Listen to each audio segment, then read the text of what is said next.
Hi, I'm Kate Ward, and this is your Dickman Farms Smart Gardening Tip. And today we're actually talking about watering. Yeah, I know, that looks like a deer ate it. Congratulations, you're correct, a deer did eat it. But that's where the watering comes in. So we've gotten some questions about watering, especially when it's very hot and it's very dry.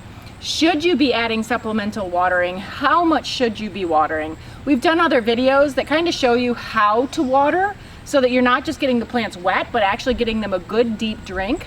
Well, we get questions of like, should I be watering? You know, we're in a drought or it's very, very dry. Should I add water? I water every day. Isn't watering gonna make my plants depend on water? Let's talk about that.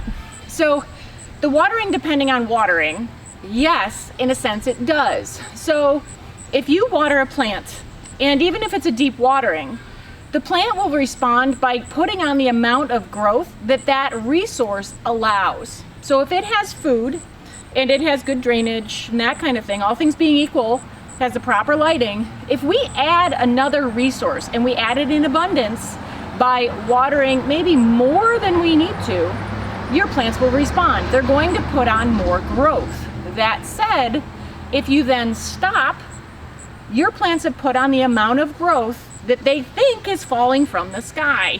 So I guess if they could think, they would go, hey, oh no, and then they wilt, they don't look as well, that kind of thing. So yes, in some sense, if you begin to water and you do it very frequently, your plants will require that amount of water.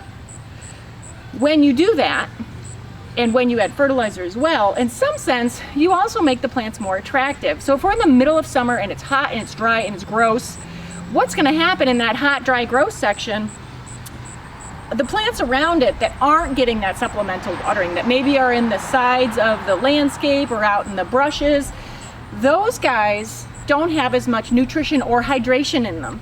So if I'm a hungry animal and it's summer and I get my nutrients from eating plants, I could get it from eating that pile of yucky sticks over there, or I could look over here and, oh, are you serious? Oh my goodness!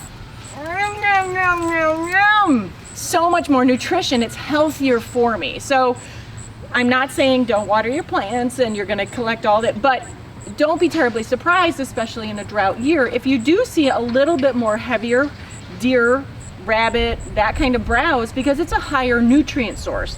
They're thinkers, they're gonna know.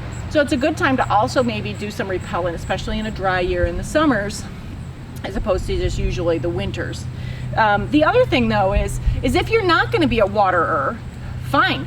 But just know that there are times, like in a heavy wilt, and there's other videos about there that'll tell you about wilt. In a heavy wilt, you can wilt, that's okay. It's a natural plant adaptation to not enough water. But too much is too much, and you can actually get plant damage. So then would be a time to go ahead and go in and give a good drink to your plants. Not enough, they might wilt again, but to get them through those dry stretches that Mother Nature is doing. So when you're out there, know your plants, know that you might get a little deer browse if they're super lush and beautiful, and you might not, but that's your choice. So those are a little bit more tips to make you a successful gardener. Get out there and do it, and we'll see you soon.